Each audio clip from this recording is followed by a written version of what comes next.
Good morning, everyone. So my name is Matthijs Bodelier, and as already been introduced, I work for TNO in a department called Energy Transition Studies, where we work a lot on the adoption of new energy technologies and also how these technologies land in society in general.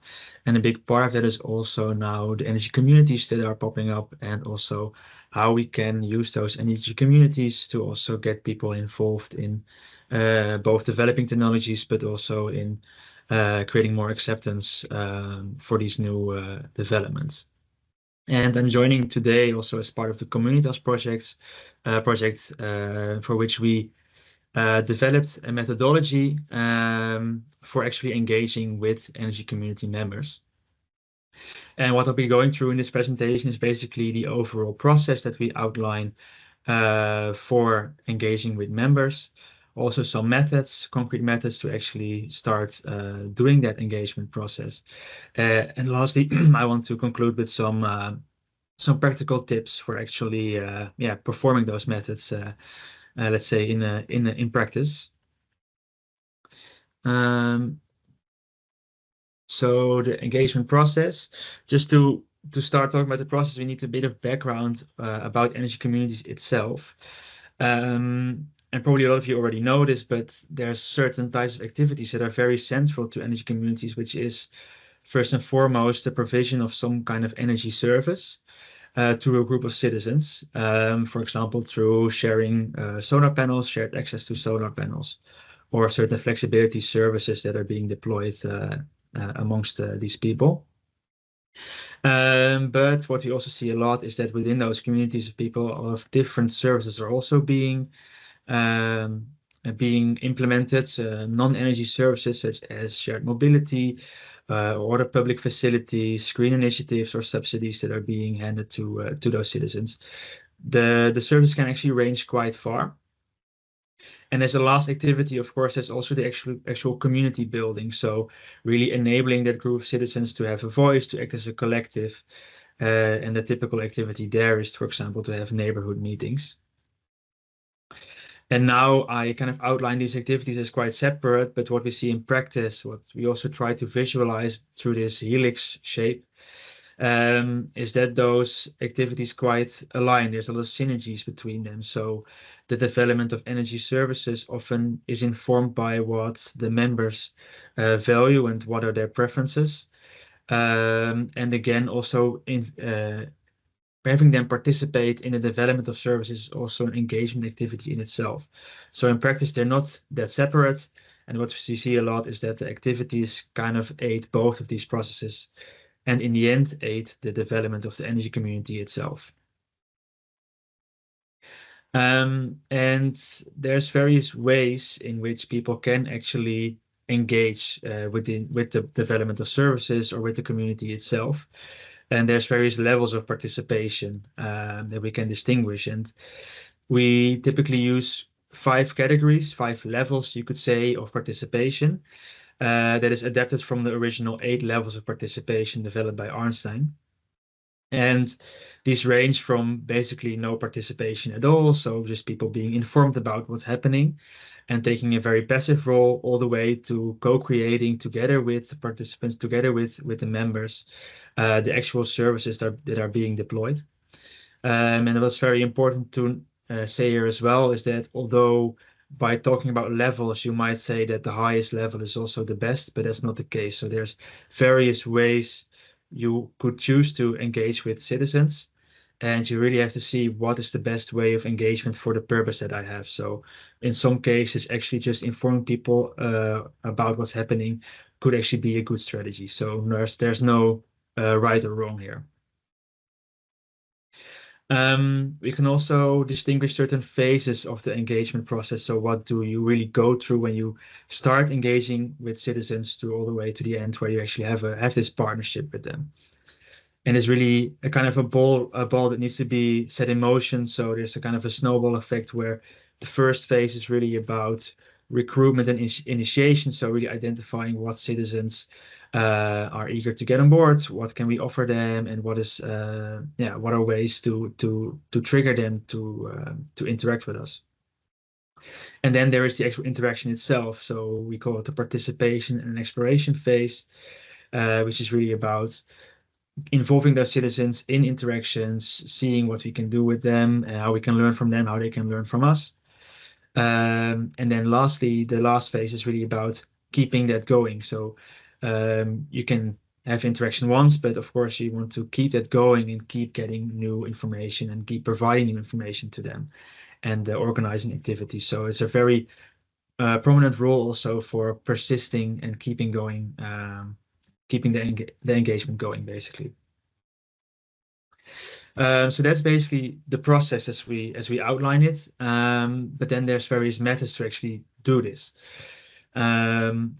And here we see that there's roughly 4 categories of types of methods that you can apply.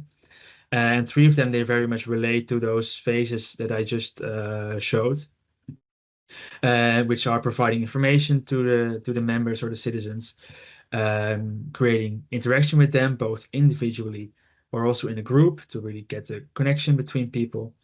But underlying all 3 of these is a very, very important category, which is about getting to know the actual citizens and the potential members or members of the community.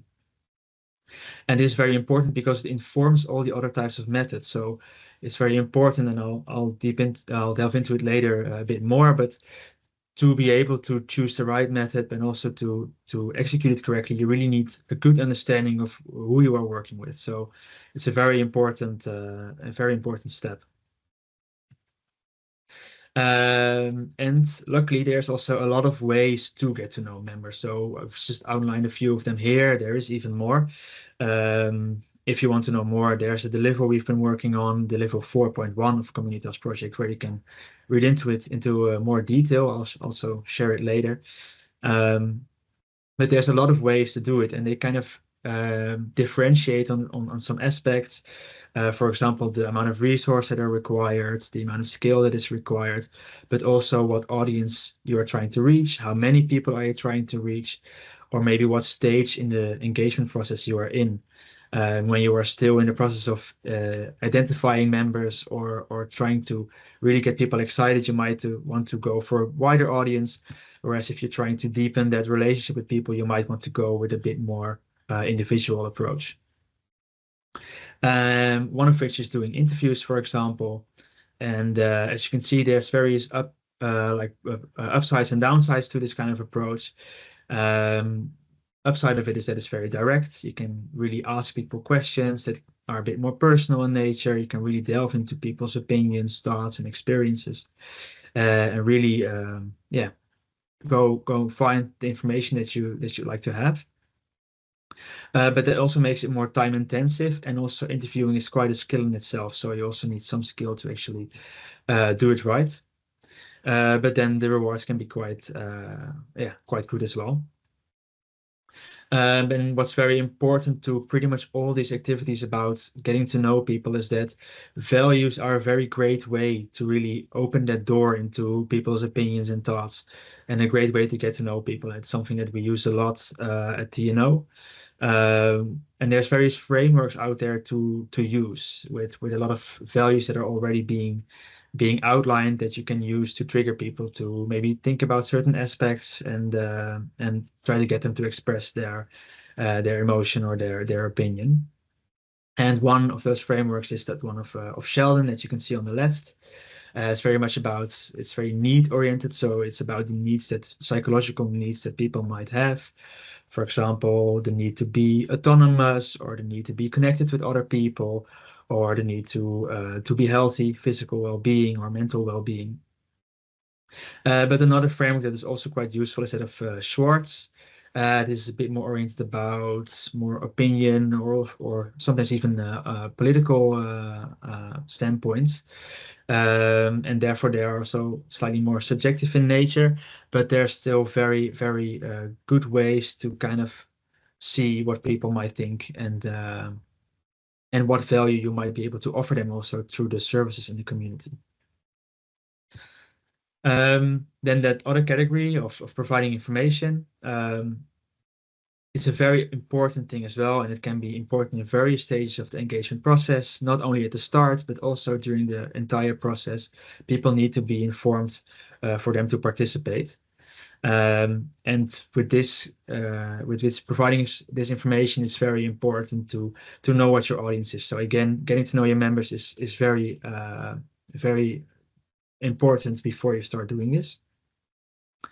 And when you know what your audience is, then you can choose what type of medium or what type of communication format is the best way to go.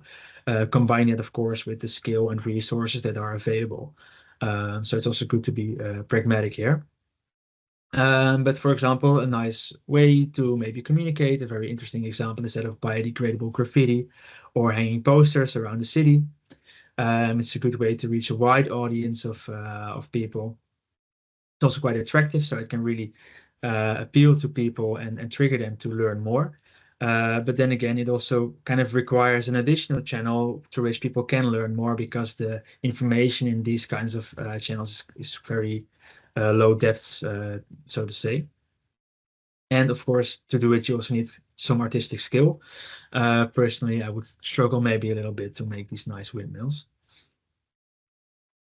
Then the last two categories are all about creating the interaction and having people participate. And where this individual interaction might look a bit also like getting to know the members or doing interviews.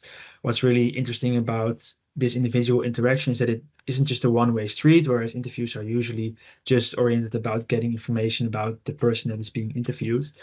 Here, it's also very interesting to have the participants or have the citizens ask questions to you, so they can get more information about what's going on, and they have an opportunity to kind of delve into the things that are still the big question marks for them.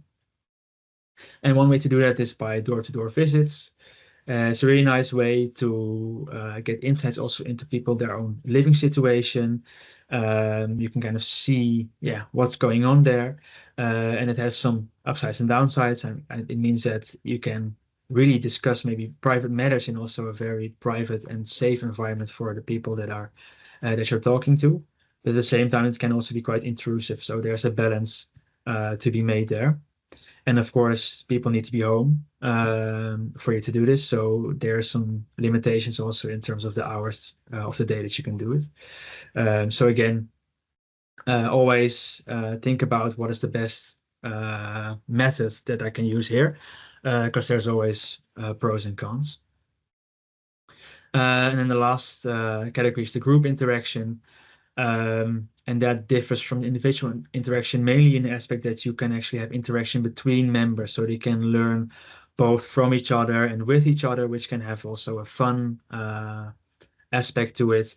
And you can start to kind of initiate also some bonds or connections between people that in the end can also aid that engagement, because they don't only keep coming for the activity that you offer them, but they also keep coming for the interaction that they might have with other people.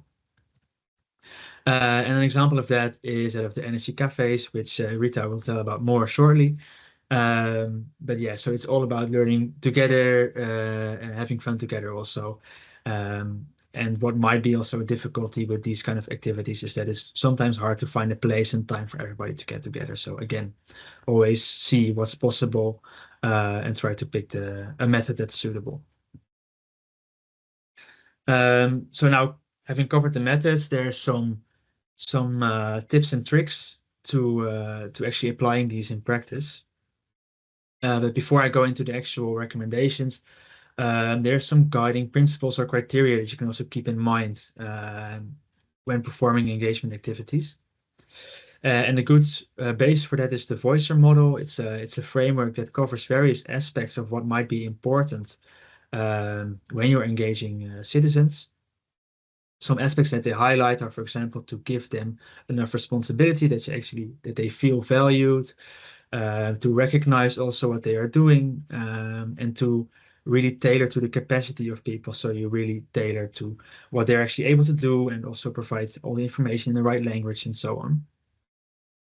And that also links to communication.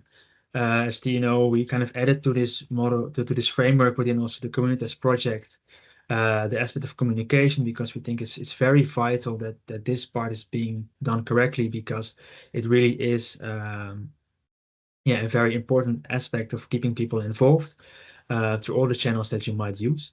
So also there's quite some criteria for how you might communicate, which brings me to those criteria and to actually the rules of thumbs and the tips and tricks.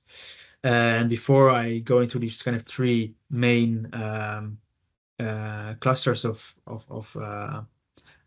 tips, there's one main thing to keep in mind, and that is very important to really be open-minded when you go into these conversations or interactions with people, and that your intentions are really to learn from them and to be curious, and also really have the possibility for the input that you're getting to be implemented in the plans that you're making.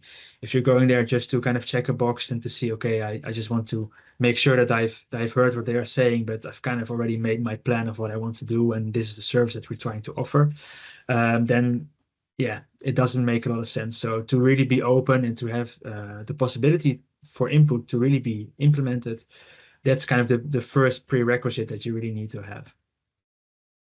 But going from there, it's very, very important to really establish a relationship with people.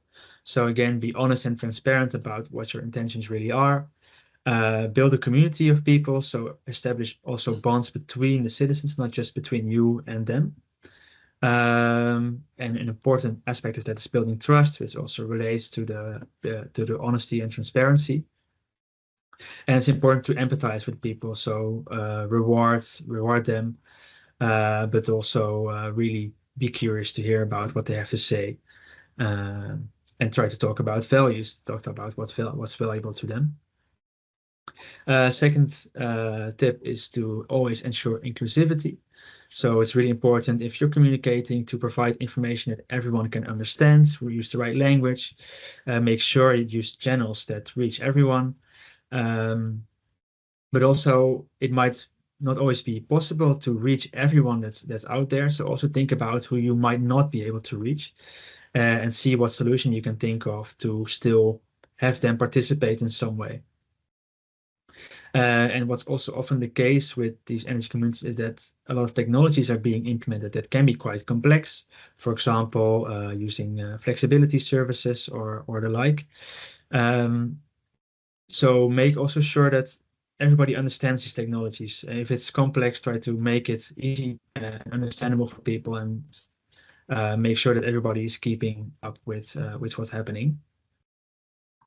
And then lastly, it's been mentioned quite a few times, but communication, it's important.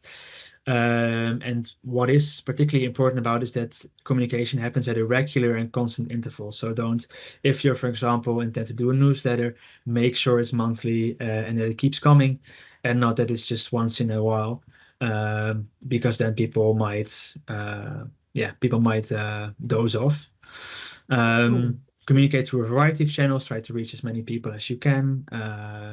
Communicate in a way that fits with the audience, but also communicate about those values. Make sure that you really tailor to their perspective, and make sure you kind of tick their boxes as well. Communicate honestly. So we also be realistic about what people can expect. Once you've communicated something that you might not be able to actually do.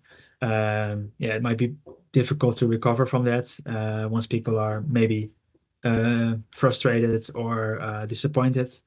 And a last tip is to communicate visually. So really try to make it interesting for people. Try to really trigger them to get in touch, or to read more, or to really attend that next meeting.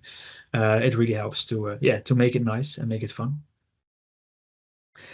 So with that, just to summarize, there is different parts of the process of engagement.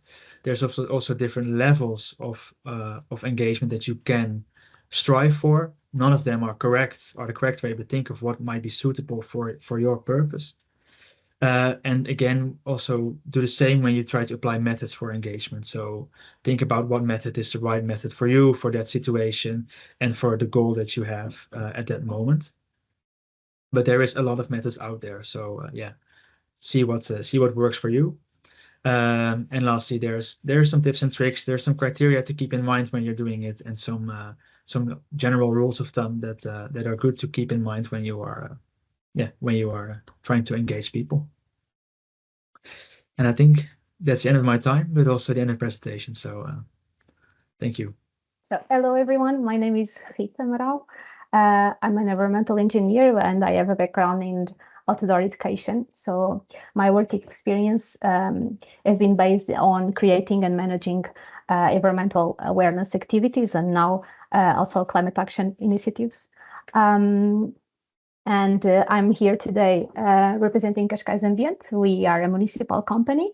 Cascais Ambiente started back in the days with the urban cleaning and waste collecting services, but right now we are also responsible for managing the municipality's green public spaces, our natural park, the coastline, and of course we also have the climate action department, which is the department I belong to. Our department was created because Cascais is known to want to be always in the front line. We want to respond to the impacts of climate change, so and create adaptation and mitigation actions. So we create our department. Of course, this is only possible because we work in partnership with the academic world, several private entities and European projects. So I will start to tell you about our climate action program, and I will talk specifically about the Energy Cafés.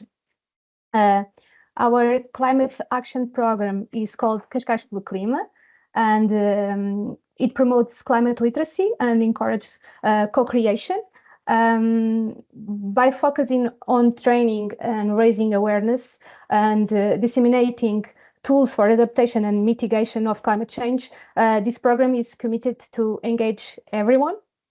And really, our goal is to make all citizens comfortable to share what they think and to learn and teach us.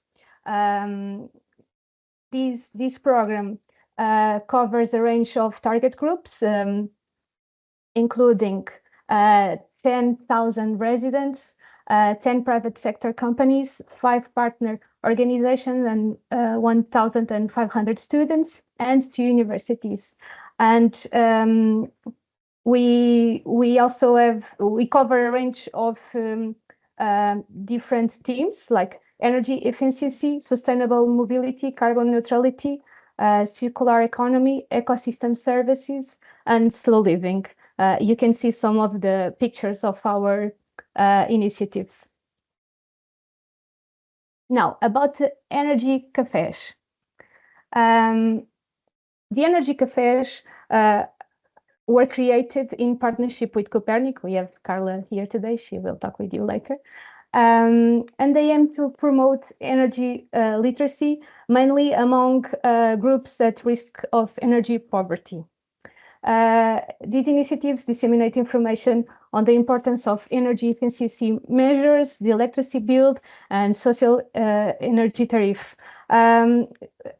We, and of course with Copernico, it is only possible because of we work with Copernico. We try to create a safe and comfortable, fun environment where everyone could share what they think, make their questions, and this is possible with like a presentation. There's also a very fun card game that Copernic create.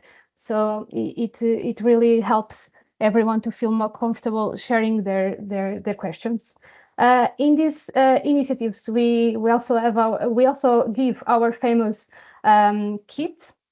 This kit is, for example, LED light bulb and isolating tape for windows. We also have a flyer with information. And the goal of this kit is to help the families to save energy in their homes.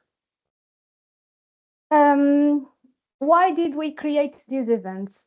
The Energy Cafés were designed to encourage energy literacy We wanted to explain basic concepts about energy and domestic energy consumption, but also promote energy efficiency, and by explaining the ways everyone can save energy while maintaining thermal comfort and saving money. We also wanted to contribute to a more informed and sustainable community, and this can also help to open the discussion about energy communities and share this concept with everyone. And of course, we want to help taking individual and collective responsibility for reducing carbon emissions. And how do we do it? This is the difficult part. We want to engage everyone. We've been doing it with 3 different strategies.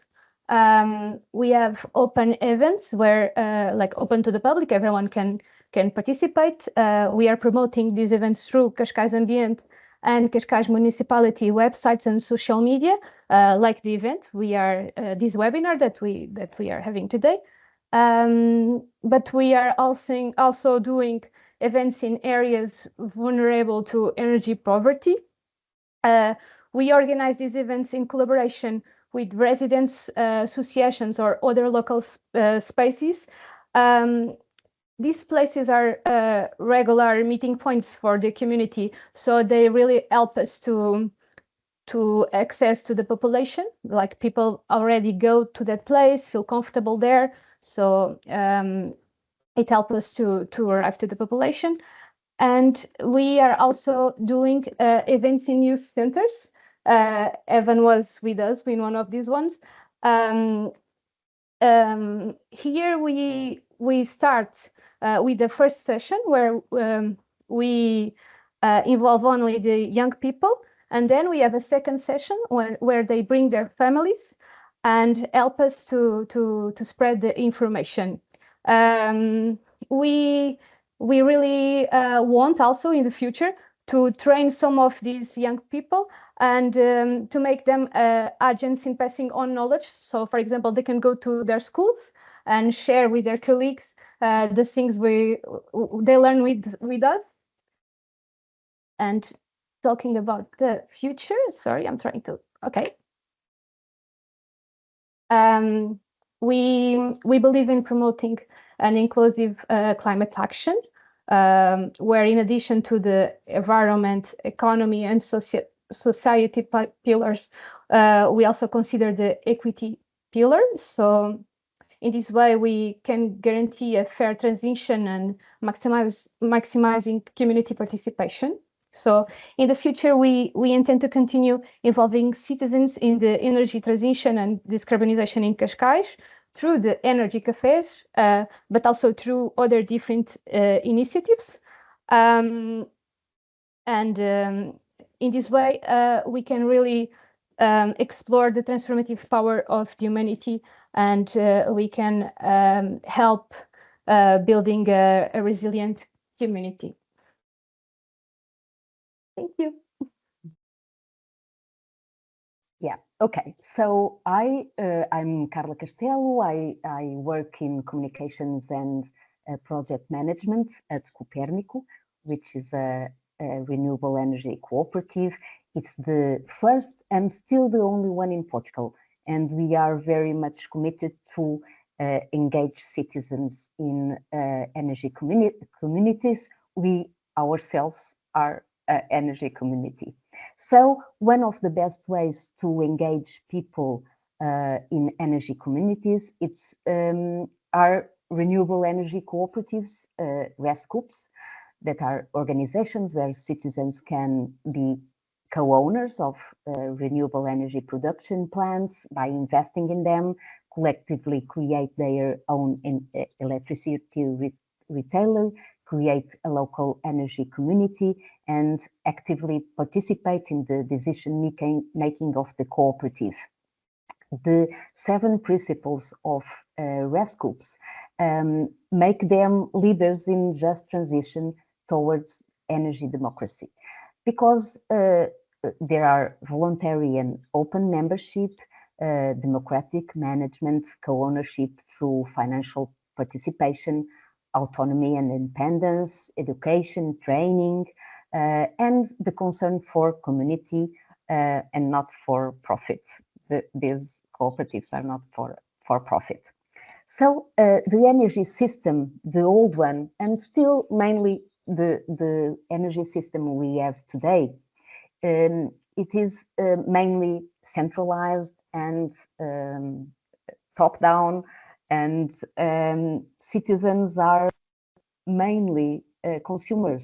They, she or he just pay the bill of the energy consumption. And the idea and the vision we have for the future system is something really different. And it's happening slowly, but it's happening.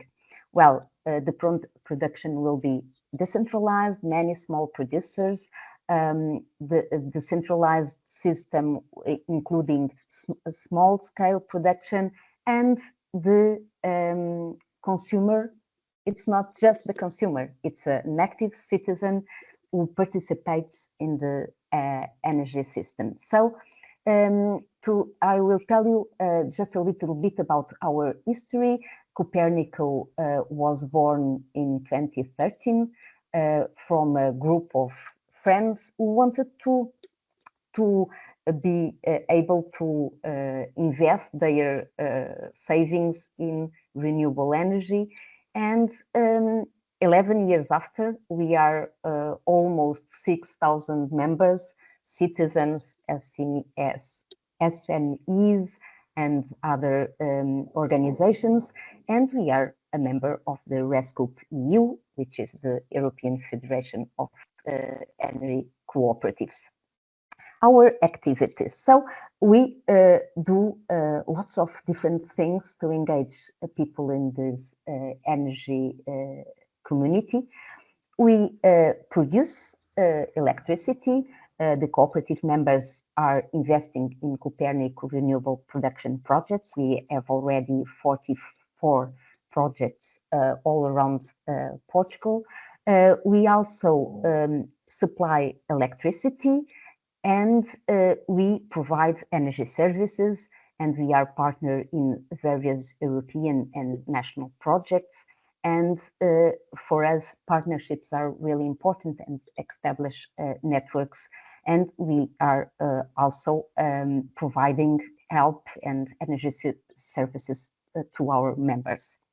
So the system we have for energy production as these different stages. We the members can invest their savings.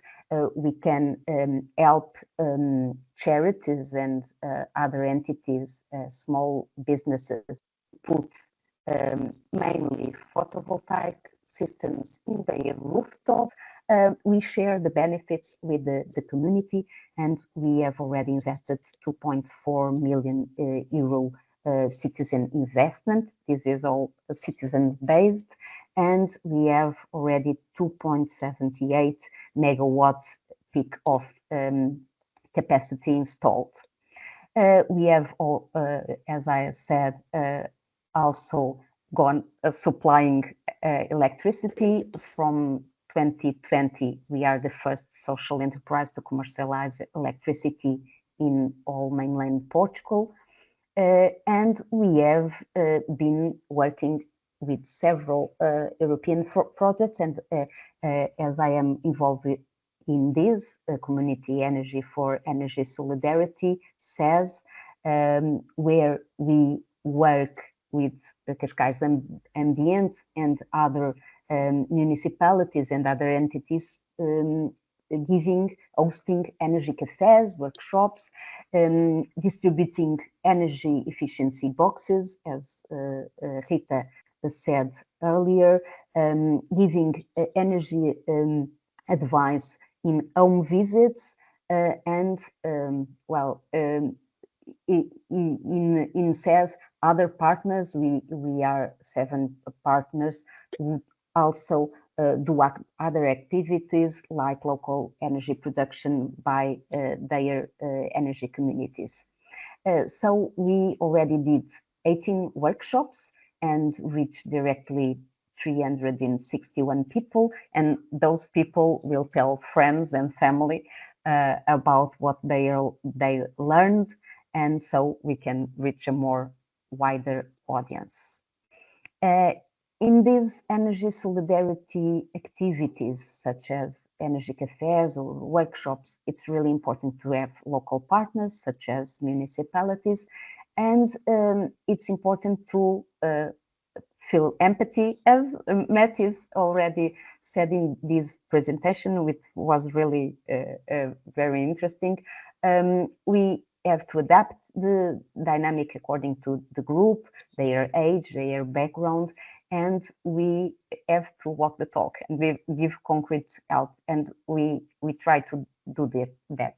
In Copernico, we also help citizens create their own energy communities. In Portugal, we have already done it with several groups. In Telheiras, which is a neighborhood in Lisbon, we gave support and technical help for this initiative of local partnership of Telheiras and Lumiere Parish Council to create their own renewable energy community. And they have already put their first 16 panels on the roof of a building that the parish gave to this purpose. And they include vulnerable people who can't afford to invest their own money. They include 3 families already in this community. So citizen direct participation and a network of various entities for us is the future. More and more energy cooperatives are welcome. In Portugal, we are still the only one, but we would like more to join.